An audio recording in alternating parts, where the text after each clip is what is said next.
World-renowned billionaire author Felix Dennis said that you should strive with every fiber of your human body to control 100% of your company. That means he thinks you should never give away a single percent of equity unless you absolutely have to. In this video, we're going to look at the data and see what it suggests for successful companies. Is it better off being a solo founder or having a co-founder? So there was a study done by TechCrunch and they got 7,348 companies that had raised more than $10 million from investors. And what they found from this data is actually the most common number of founders was just one, which suggests that actually you're more likely to raise $10 million if you do it as a solo founder rather than co-founders. Now, obviously there's more than meets the eye. We don't know how many companies started in general. Potentially there's way more companies that start as just one person, but we can only work with the data that we have. So what might be the reason for this data?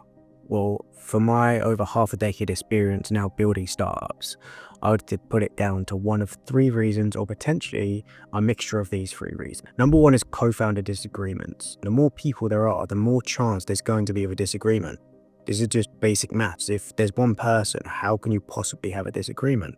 And not that disagreements are necessarily bad, but sometimes it can slow you down, right? If you're just one person, you can have a clear vision for your company and you can execute that plan without anyone saying yes or no. Whereas when you have a co-founder, you have to sit down and agree. And also that's time in meetings, right? You're probably going to have some sort of meeting to sit down and agree the future of this company, which has its benefits. Do not get me wrong. I'm not suggesting that's a bad thing. But you have to take it into consideration for startups and companies who are moving quickly. There's always going to be that added extra benefit of being able to just move super quickly without getting sign-off from another co-founder. The second reason why I think this might be is because people are risky. If someone within your business owns a huge part of it and they decide the next day that they want to become a monk and they're not around to manage that side of the business, you are completely left on your own. People meet new partners who decide, I don't want to work in startups, I want to go back to corporate world or such. They might just have a major life situation because let's be honest, life just happened and sometimes you can't just dedicate your life to this new startup.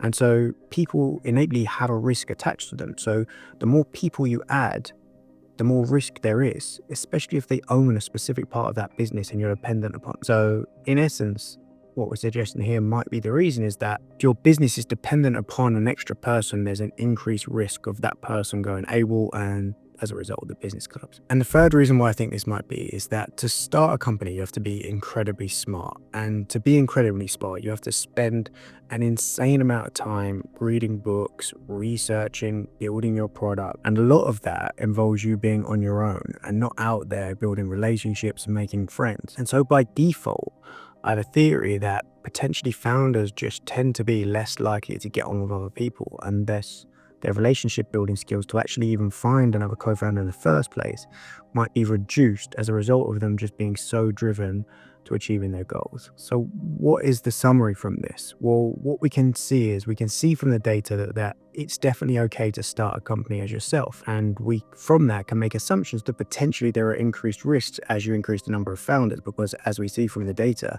it does decrease with the number of founders. So the most frequent number of founders is 1, then 2, then 3, then 4, then 5. So there's a clear correlation there. However, this data isn't all the data we need. We discussed the downfalls of this data.